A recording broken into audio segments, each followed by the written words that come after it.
he is saying that by 2032, in basically 10 years, we're going to have new standards imposed on us by the EPA that will essentially require at least half cars, maybe up to 2/3 of vehicles to be electric.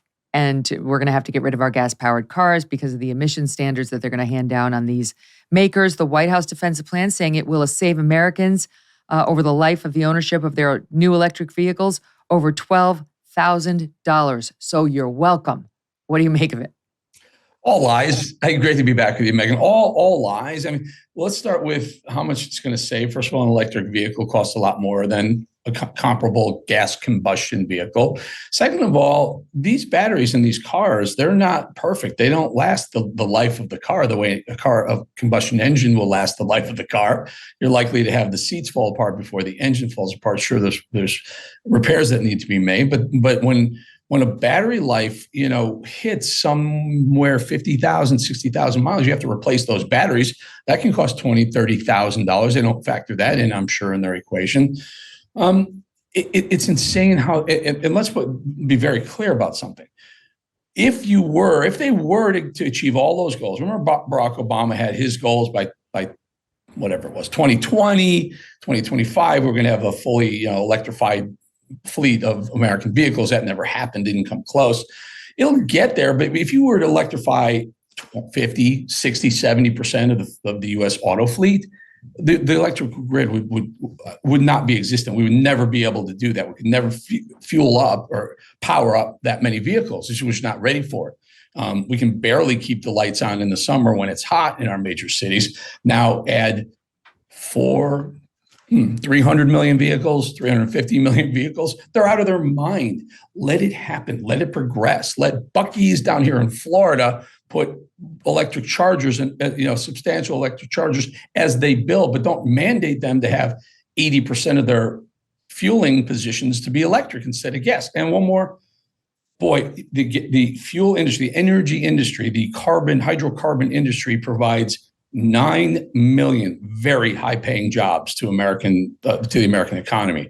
You're not going to get that with the electric. You replace 9 million high-paying jobs. They don't think any of this through. Just like Karine Jean-Pierre yesterday said, President Biden has answered far more questions than President Trump or President Obama. That's another blatant, bold-faced lie. They just lie. Shouted questions. She wants him to get credit for deigning to respond when someone yells something at him. Okay. Right. That's their interpretation. Fact checkers show that he's far behind Trump, Obama, even Bill Clinton and George Bush, far behind, but somehow they're going to twist it. There's liberal words. We're going to say them. We're going to keep saying them. You're going to believe them, or you're a bigot, or you're something, or racist, or whatever. But but smart Americans know better. On the subject of the electric vehicles, so they're forcing them on us. If the market wanted more of these, the market would get more of these. It's something like 5%, 7% of all cars are EVs, 2% of heavy trucks are EVs. The market is not wanting these because they can't get you coast to coast. You got to stop. You got to plug in somewhere. There aren't anywhere nearly enough charging stations for this plan that the Biden administration is unveiling, not to mention where we're going to get the batteries from. Right now, we're dependent on China, so this is a big boon to them and not to us. So the plan seems very sketchy. And it's Can I throw you another one? There's another thing that no one's really talking about right now. If we were to electrify the vehicles, the whole fleet, we would be massively dependent on chips, on computer chips, on silicon chips. And those 90% of those are produced in Taiwan right now.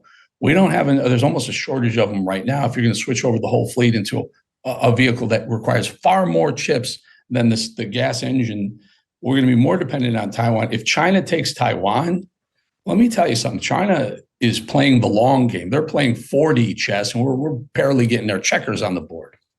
That's a good point. And it's really scary because this is a great thing for China. It's not such a great thing for us.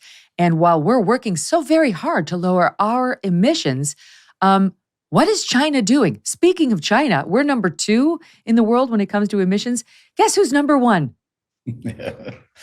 Beijing is capital of that place. So they're not doing anything, right? We're supposed to give up our gas-powered cars, or they're going to do whatever they want and cash the checks. pollution is fungible. It goes around the world, so it doesn't matter where you produce it. It matters, how much you produce. We will produce more pollution by electrifying the whole fleet of American vehicles, of the global vehicles, immediately, because there's the only way our electric grid will be able to supply even a portion of what they hope to be able to get us to is to burn a gazillion tons of more coal. Coal is what fires about 40% of US power plants right now. So you're going to burn a shit ton of coal, to produce the electricity to power up even maybe 10 or 15% more electric vehicles. They want 80% more electric vehicles. You're going to have to power up every single coal-fired power plant that Barack Obama shut down. You have to repower them up with coal, and coal is the dirtiest of the burning carbon-fueled. It's unbelievable. It's like they haven't thought it through. They just want to look like they had a win.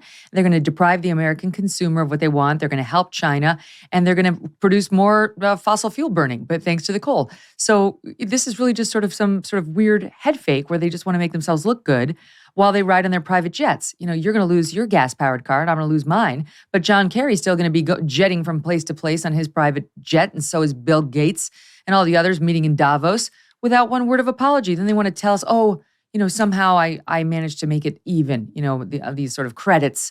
Bullshit. You burned more fossil fuels in your one trip to get over to Davos than I'll burn in my lifetime. So spare me. So you and I have to get on electric vehicles. They're flying in high-powered jets with jet fuel, which is not electric. No one would get into an airplane if it was powered by a battery, electric battery, solar. No. Yeah, right, okay. But they also want to take your guns, but they're powered up with guns and all their security details. It's hypocrisy. They want control, and they're the total, complete hypocrites around it's rules for thee and rules for me.